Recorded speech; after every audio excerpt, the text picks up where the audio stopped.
Hello legends, you're watching our post-match reaction for England versus Switzerland. The full-time scoreline was 1-1, one goal apiece from both teams. The game went into extra time and then penalties, in which England won 5-3. Talk to us about the game, Chooks. Okay, first of all, you see that lineup. Southgate, I don't know what his plan was, but it's the same thing you still did. You just push some people forward, like just spread them one kind, but it's still the same formation you have been using since. You just put it on paper that you're using a 3-4-3, but it was still the same thing you are doing. Saka was still on this side. This guy was still there. In fact, the person that was more confused in this formation was Bellingham because he didn't know where he was playing. He did not know whether he was playing in a wing. He did not know whether he was playing number 10 row. But the only person that was very, very happy with this formation was Foden because Foden liked to run around like homeless child. He was playing a free roll. Okay, let me just call it free roll. Let's not be like if he's a homeless child. Saka on the other side, he was not enjoying the formation. In fact, I did not know what Saka was playing throughout the game. But then the whole of England's attack came from Saka's wing. Like it was just the right wing that had end product. If you have been watching Saka in Arsenal, you will know that this Saka you're watching in Arsenal and Saka in England is different. Because before that goal, Saka was not playing short. Saka hardly drive the ball in. If Saka holds the ball, the highest thing Saka will do, he'll just carry it to his right foot, his weaker foot, and fling one kind of yeye cross that I don't understand. This is not the Saka we know. The Saka we know, once he holds the ball, he tries to drive in. That crossing in with his right foot is if he sees a person in that middle, and when he crosses it in, it always meets his head. But this Saka we saw in the first half and in the second half was Saka will carry the ball to his left foot. From his left foot, he'll run to the edge, cross it. Very predictable. Their attack was dull. The only person that even made that attack make sense, Kobbie Mainoo. The formation made Kobbie Mainoo move forward more. If you notice in the game, in the first half, he had two shots that was blocked that could have easily been a goal. If you wanted to do a formation like this, use Gordon to play that other side, not Trippier. Because Trippier was not effective in that formation. He's not a winger. That position he was playing was not his preferred position. Assuming he was playing on the right side now, I could have said he would have been effective. Most of the time, he didn't know whether to make the runs. Most of the times, he didn't know, okay, if I hold the ball, should I cross or should I play short or should I drive? Like most of the time, he was confused. If you are playing that kind of formation, either using a natural winger or use a left back, not using a right back that you are pushing to that side, it will not work. England on the other side, they were playing robotic football. Their football was so static. It was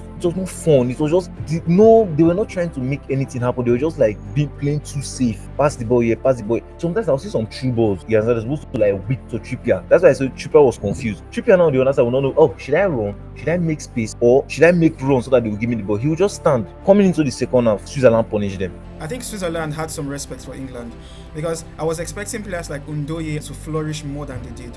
It's not respect. The quality was too much for them to handle. It's not respect. I will not call it respect because Switzerland on the other side, in the first half, they tried to want to play the ball. But the quality England has on the ball outmatched their own. Even at some point, outmatched their discipline. The people England has, they love to play with the ball. They love to hold the ball. Again, the likes of Bellingham, the likes of Decland Rice. You can't match that with Switzerland's midfield. You can't. It's not possible. So this was where England was more superior than them. The only thing they had to do was to try to counter, both in the first half and the second half, which they were having problems doing, especially in the first half. They were having problems countering. In the first half, England were pushing them, pressing them backward. I think that it's Southgate that told Saka that, Saka, come, don't drive inside the box. Just push the ball to your right leg and be crossing wayward balls into. I'm sure it was Southgate that gave him that instruction because the few times Saka drove into the 18-yard box, he was a problem, both in the first half.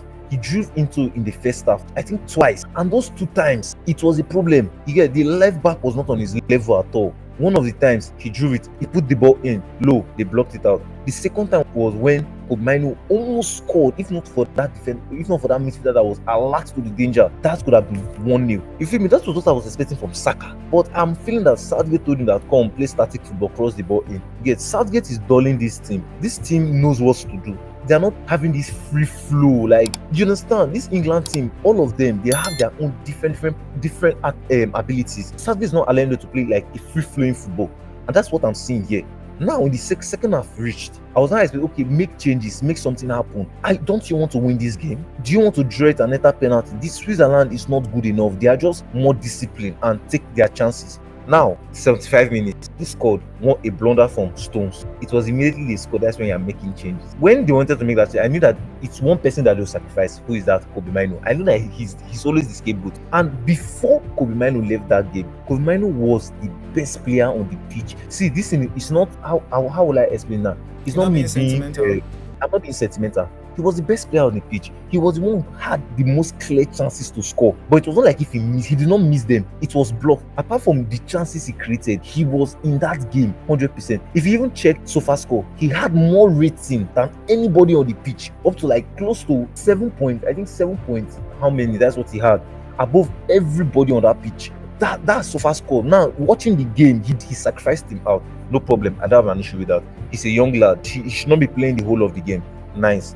Now, you waited for them to score first before you made the changes. I think maybe he will not be feeling now that, oh, it's my changes that won the game. Your change did not win that game. You get me? It's your tactics that won the game. Now, the players saw that, hey, oh, I'm losing. Oh. Now, let me do my thing. That was when Saka scored the goal. I thought that Saka was just playing static football that Southgate told him to play. Now, when Saka held the ball, that was the first time Saka did that in 5 games. That's the first time. Go and check it. The first time Saka tried to play shots. To me, oh, I don't know to you. And when he played the shot, did you see the coiler? Did you see that the defenders could not stop? Even the keeper could not move, because if you move, you break waist. Now, they were losing that time. They knew that, let's try to do, okay, now let's do our thing. You see Bellingham trying to do things. You see Foden trying to do what he does best. You see Palmer, when Palmer enters, you see Luke Shaw, King runs. Luke Shaw is one of the best left back, bro, in the world. Let him try to stay fit. He should try to not get injured. Because there was one run he made that opened, like, you know, those decoy movements. That decoy movement took like 2 people out. But I don't know what's wrong with Eze. I think he's still overwhelmed that he's playing for the England team. Now that's when all of them was like, okay, let's try to make something up. Let's bring that our attribute out. But now, after when Saka scored that goal, watch Saka for the remaining of the game. He now started playing Southgate football. That's what I call it, Southgate football. See, honestly speaking, Southgate is killing this team. Okay, before we leave, who was your man of the match? My man of the match should be between Saka and Decland, because Decland was in that game. He was holding the midfield. He even played he got a point. He played as a centre back. He played as a holding midfielder. He played as a centre midfielder. He was everywhere in the pitch. So to be between him and Saka, but I will give it to Saka because without Saka's goal, they wouldn't have been in the semi-finals. So man of the match goes to Saka.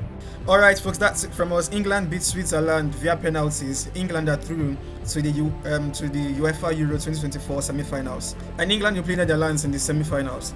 Give this video a like. Let's get your thoughts in the comment section. We're going to give you a kind response, and if you like our videos and would like to be part of this young and growing YouTube community, just hit on this part of your screen. Just hit there to subscribe to our channel. It will encourage us to produce more of these contents for you, and you'll see our videos immediately they are released. Stay tuned for our updates this evening. You're watching Everything Football.